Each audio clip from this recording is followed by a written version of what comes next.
Okay. Hello, everyone. Here we go with class number 3 in neuropsychology, the video lecture. Just a couple things. Those of you who have had me before for classes know that sometimes with my video lectures, I may have to split them up into two sections, and that may be the case here. Usually, it's because if I get interrupted for more than a few minutes at a time, I usually just download whatever I have recorded and then pick it up with a second video. It's just because I go through YouTube and I always get concerned between the recording with Zoom and the posting to YouTube.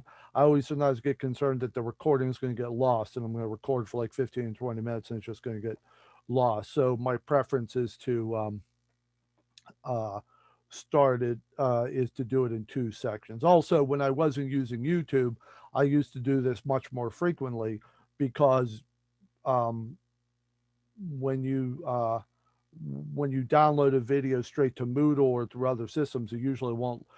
Basically, YouTube is the only one that will let you do it easily if your if your if your video is more than 20 minutes. So, but yeah, I may do it as often in this course just because if there's an interruption, uh, I will um, uh, I will record it.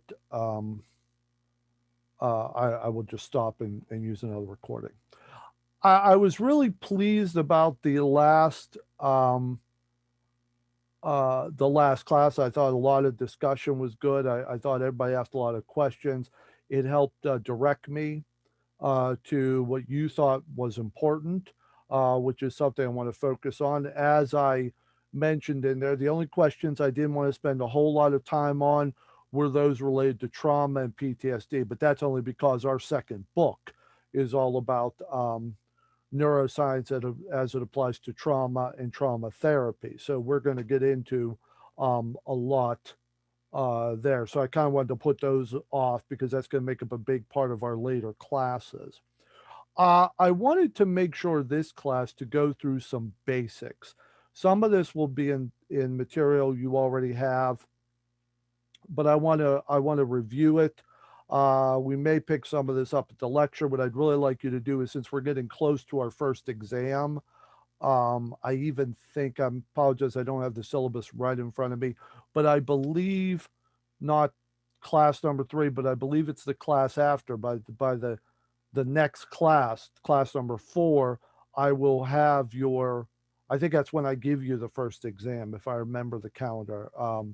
Right. So we're coming up on our first exam, and certainly a lot of it's going to be based on the writings that you reviewed for this course, the articles and notes that you took during the lecture. Um, but I wanted to make sure to go through some of the basics. I will also tell you that where I'm going to start this class is a lecture based on an article that I will be submitting to the course materials. It should be submitted by the time you get this. This is again one of those articles that I'm going to submit, but there may be a problem with the copyright. If there's a problem with the copyright and it won't let me post it, I was able to email it to myself, so I'll just email it to each of you. But I won't know if I need to do that till tomorrow. So I guess bottom line is this: if you are reviewing this video anytime after, I'm going to say 9 a.m. on Tuesday, because that'll be noon my time on Tuesday. If you are recording it um, anytime after 9 a.m. California time, and you don't have the article, email me, because that means it didn't go through, even if I thought it did, and I will reply to your email with a link to the article. Yeah, I can't. I know I can't post the article, but I'm pretty sure if I post the link, the copyright will let you view it. And I know it's letting me view it when I email it to myself because I just did it. So, but anyway, sorry, you know the whole. I'll get the article to you. But what's interesting, and this sort of makes the title of the lecture. So the only reason I brought up the article is if you are viewing this after 9 a.m. on Tuesday, your time, you may want to pull up the article just because it serves as the basis for this lecture. Because the title of the article is Six Landmark Case Reports Essential for Neuropsychiatric Literacy. And so, what this is about is this is the article. This is an article about uh, the six cases that basically started the whole field of neuropsychology, or at least helped develop or served as like the skeleton of what has become neuropsychology. Now, just to clarify something up front, the title of the article is Neuropsychiatric Literacy, and neuropsychiatry is the title of the journal. These are also the main landmark cases for neuropsychology. To be honest, when it gets down to it, the only difference between neuropsychiatry and neuropsychology is whether it's a psychologist doing it or a psychiatrist doing it. That's real. That's literally the only distinction between the two. Um, but the basis of both fields are these six landmark cases. And just to give you sort of a keynote, or just to give you sort of an anchor here, the last one, and I didn't confirm this, but I'm pretty sure. I'm about to tell you something I want to check on first. Yes, I believe this is all in the six cases are in chronological order. Yeah. So the last one, the sixth one, is HM, the one that Schwartz talks about in her book. Now she talks about it as if HM was sort of the start of the study of neuropsychology. Actually, by the time HM's case around, neuropsychology um, had already been the groundwork had already been laid for neuropsychology as a field of study, based in large part on these five cases. Where the case of HM comes out is one, the drastic nature of it, and how uh, also because the drastic nature of it, and also because it was surgery, so it was very clear what had been removed. As you will see from these five other cases, most of the landmark cases had to do with accidents or lesions, as we talked about last time. Much of neuropsychology has to do with the study of people who've had lesions or injuries, or where we know something went wrong with their brain. The question just is, well, what did that do to their brain? Um, HM is well known because it was such a drastic change, but also because it was very clear what HM didn't have. We knew what had been removed from HM's brain because it was a surgeon that had removed it. Um, um, and it was surgery in 1953, and some of the other cases are early 1900s, late 1800s. So, and actually, the first case is the mid 1800s. So, uh, so by 1953, surgery wasn't this sort of haphazard, sort of like, very basic type of approach. Many of you may know, in history, up until the 1800s, um, surgery was often conducted by barbers. Um, the idea being that they all knew how to cut something. Um, but um, but by 1953, I mean, it was a legitimate field on its own. It was scientific, all that stuff. So so that's why HM stands out, is because there was much more precision on what was removed. And so we had a much clearer idea about what HM didn't have, because there was a doctor who had actually removed the parts that he didn't have. So, but Let's start with case number one. Case number one is Phineas Gage. Phineas, Phineas, Gage. And what happened um, to Phineas Gage was that on September 13th in 1848, Phineas Gage was working on a railroad construction site. There was an explosion, and uh, and there's specifics here, a 43-inch long, 13.5-pound iron rod shot through his skull. Phineas Gage was a foreman. He was 25 years old. When you get the article, there's a picture there, and you can see that the rod shot up basically from here to here. So you see the rod kind of goes through. I'm making sure I'm accounting for the fact that um, I'm accounting for where you're viewing me. Yeah, it went up through here and through here, and Phineas Gage had been described previously, prior to the injury, as a um, temperate individual, consider considerable energy of character, basically described as a nice guy. Where I read about him in other places, he was described as basically easygoing, but physical, a strong person, physical, um, and had uh, been temperate, had been easygoing, and what ended up some of the more noticeable parts that got injured by this spike were the orbital. I'm sorry, where the was the frontal lobe.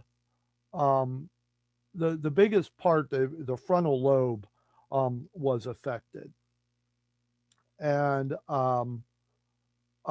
so what ended up happening, what was noticeable about Phineas after the injury was the degree to which uh,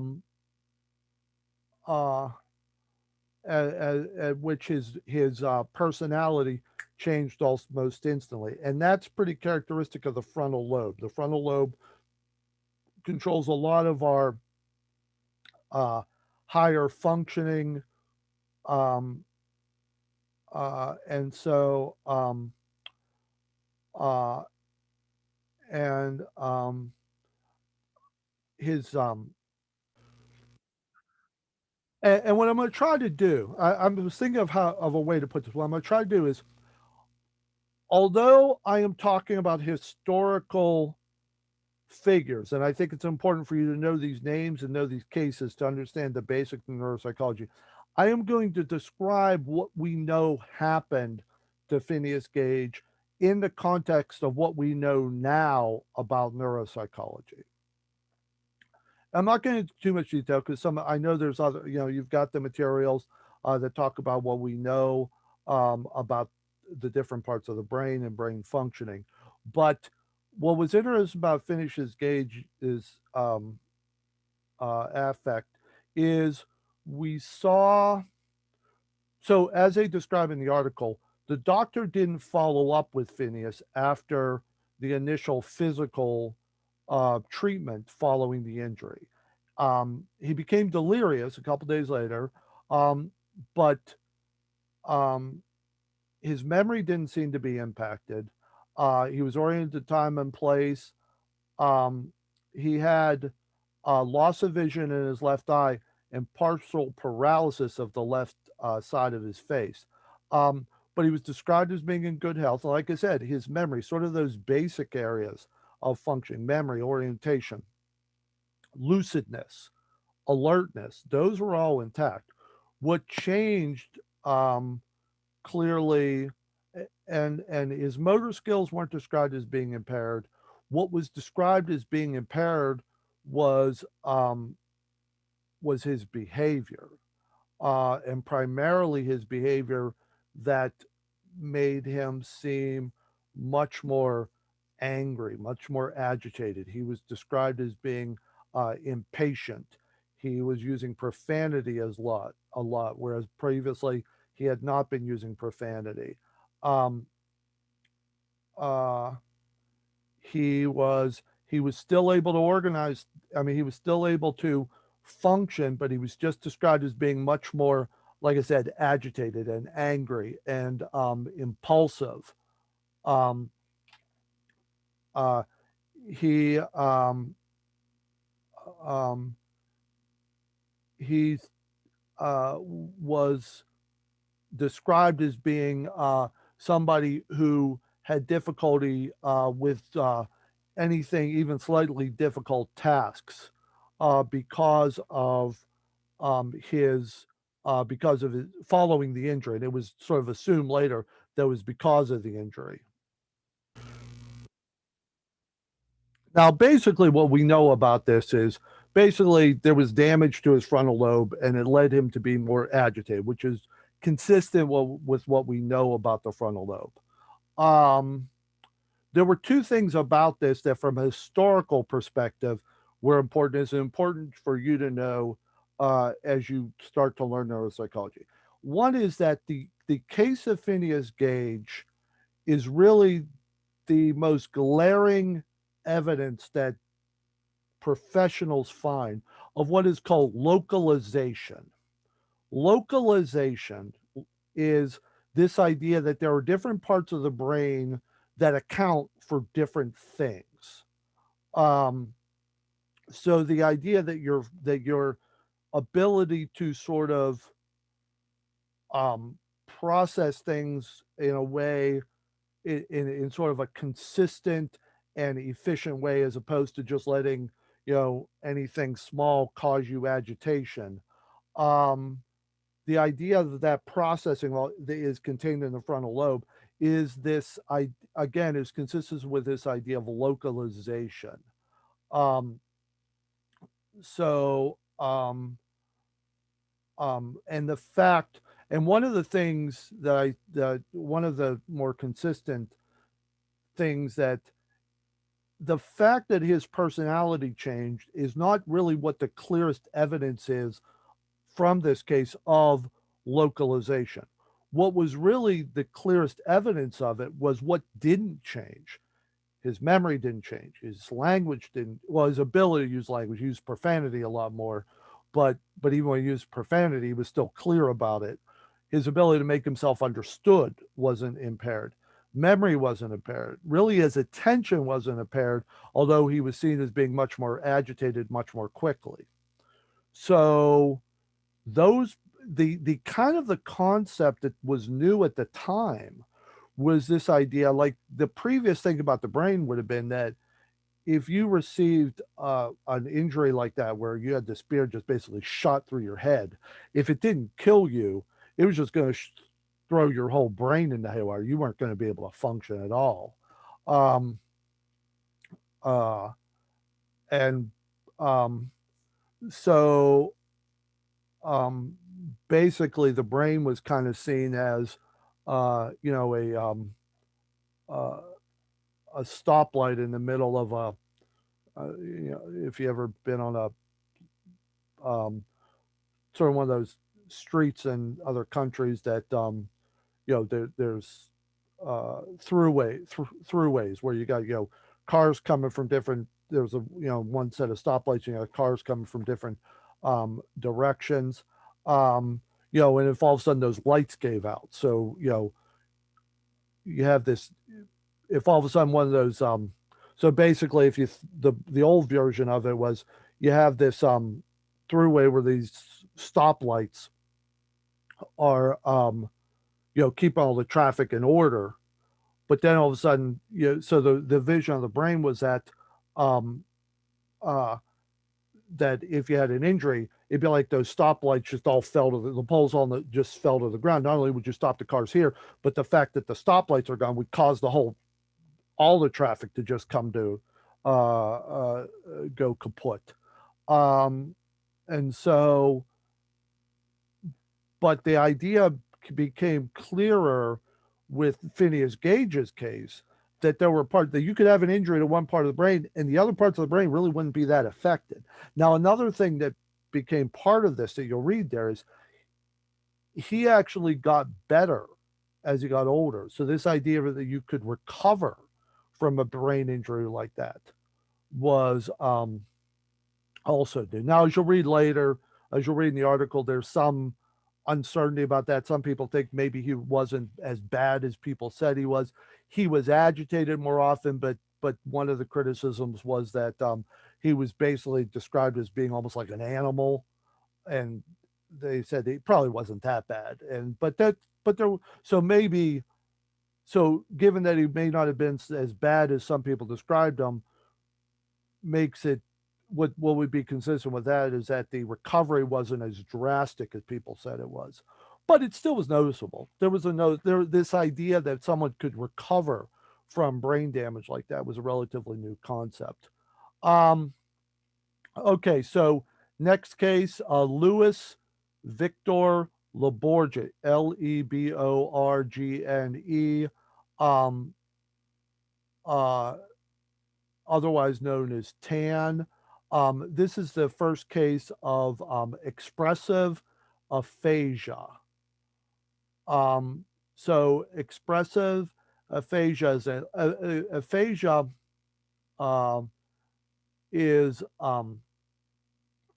uh, is a language disorder, an inability to use language effectively, and specifically um, inability to use words effectively. So what happened with Tan, and again, Tan was the nickname. Um, uh, this was an individual who had been um, unable to speak. He was uh, everything else was considered to be intact with him, but he could not use language. Um,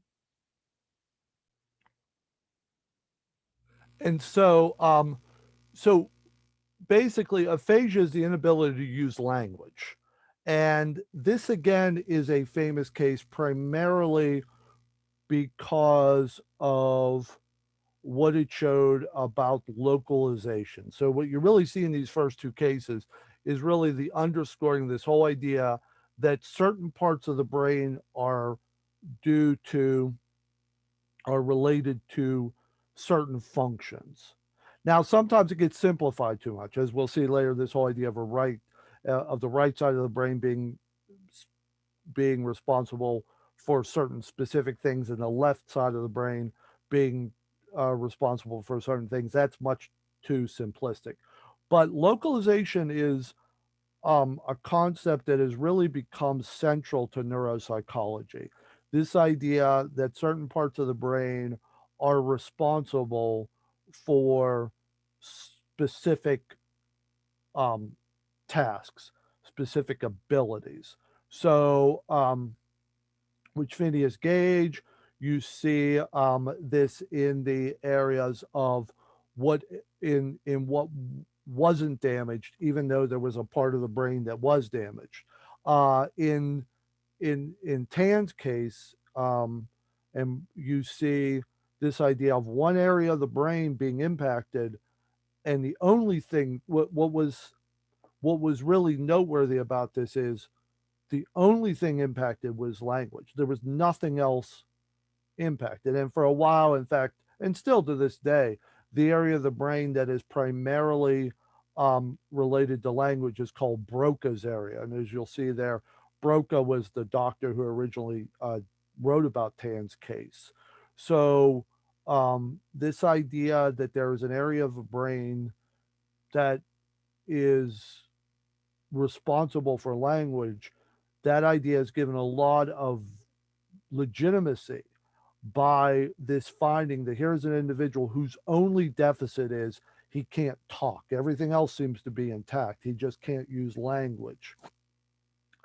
Um, by the way, I want to kind of jump to uh,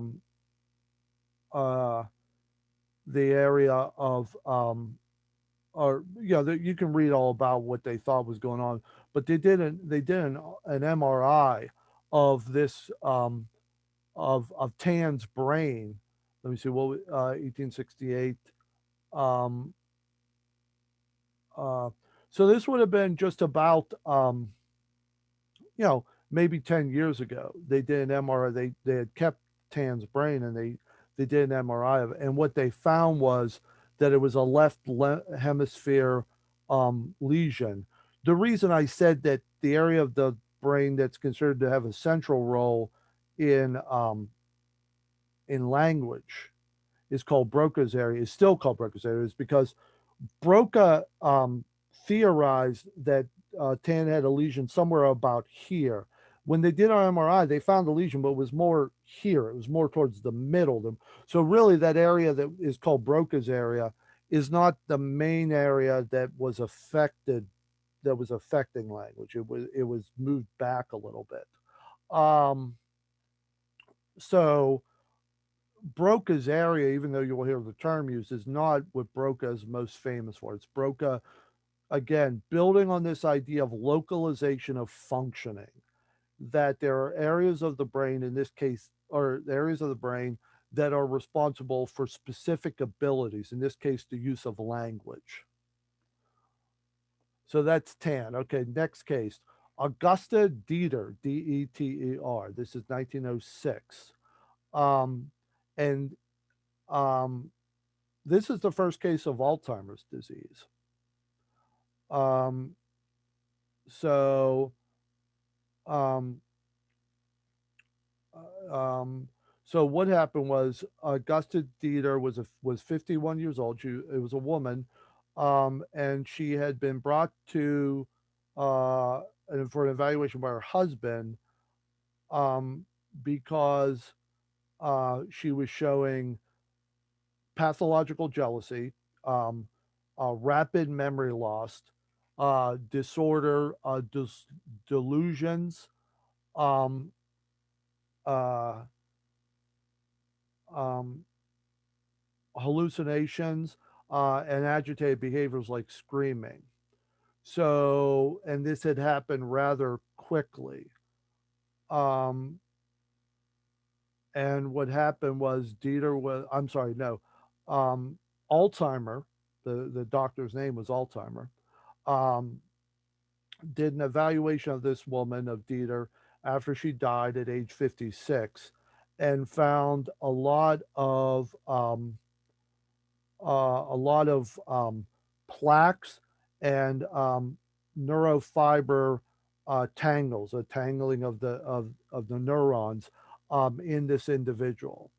And so this was the first time it was identified as a specific um, neurological disease that had occurred as this individual, specifically related to the condition that occurred in a somewhat elderly, well, not elderly, but older individual. Remember, this is 1906. So at that time, 51 was not um, old, but it was uh, people lived a lot less healthy lifestyle. So, there was damage to the brain that had occurred simply related to this person um, getting older. Nothing had happened, just they had developed this disease. Now, these days we would call that early onset dementia. Um, uh, and in actuality, you'll see in the article, they also say it probably was an early onset dementia, even though people didn't live as long as they do now. 51 was still early even then, but it was considered, so it wasn't called early onset Alzheimer's at the time because it didn't have a name, but it turned out that what this woman had, was likely a form of what is now called early onset Alzheimer's disease. Uh,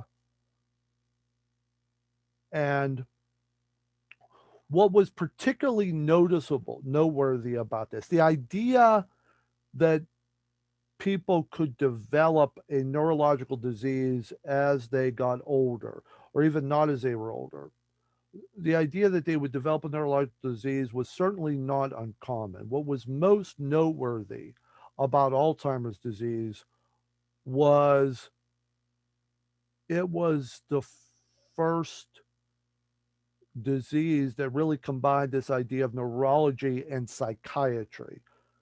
Um, Dieter was not brought to the hospital for a neurologic. She was brought to basically what is called an insane asylum, um, which is not where they had neurology units at the time uh, for people who had Parkinson's, whatever was called Parkinson's, or strokes, or whatever were the name of those neurological conditions. Dieter was brought to the insane asylum. So this idea of uh, a a neurological disease that developed um, without any other condition. She hadn't, as far as anybody knew, she hadn't caught a virus. She hadn't had a stroke. She had just developed this disease that had occurred that was a combination of both neurology and neurological symptoms, as they were known at the time, and psychiatric symptoms. That was relatively new. Now, it's also interesting to keep in mind um, that um, uh, that the idea of this person having um, hallucinations, agitation, um, as it related to neurological factors, along with a loss of memory. Um, it's interesting how this is a condition that is almost the opposite of localization. Localization is still the sort of hallmark idea in neuropsychology and neuropsychiatry. But it's interesting that Alzheimer's disease kind of throws a wrench into the system, because with Alzheimer's disease, you basically have the brain going haywire. Everything's wrong: memory, psychiatric symptoms, mood, personality, attention, everything's going downhill. And so you have it's basically how science and certainly medicine works across the board, which is you think you got everything going, and um, and all of a sudden somebody finds something else, and every idea you have, this whole idea of localization, all of a sudden goes kaput. Not that localization isn't still the hallmark, but you have this other one that kind of throws a wrench in the system. It's like, well, wait a minute, clearly we don't have the whole picture here. And like I said, it wasn't unusual. Even at the time, it wasn't unusual to see uh, senility. I mean, there was this idea of senility that when you got to be 70, 80, 90 years old, you started to lose your memory and your ability. But the idea that it would have psychiatric symptoms associated with it, that basically it would involve a lot of different areas, that was relatively new. Um, okay, so let's go on to Solomon, and I can never, you see the name here, Shereshevsky, Shereshevsky.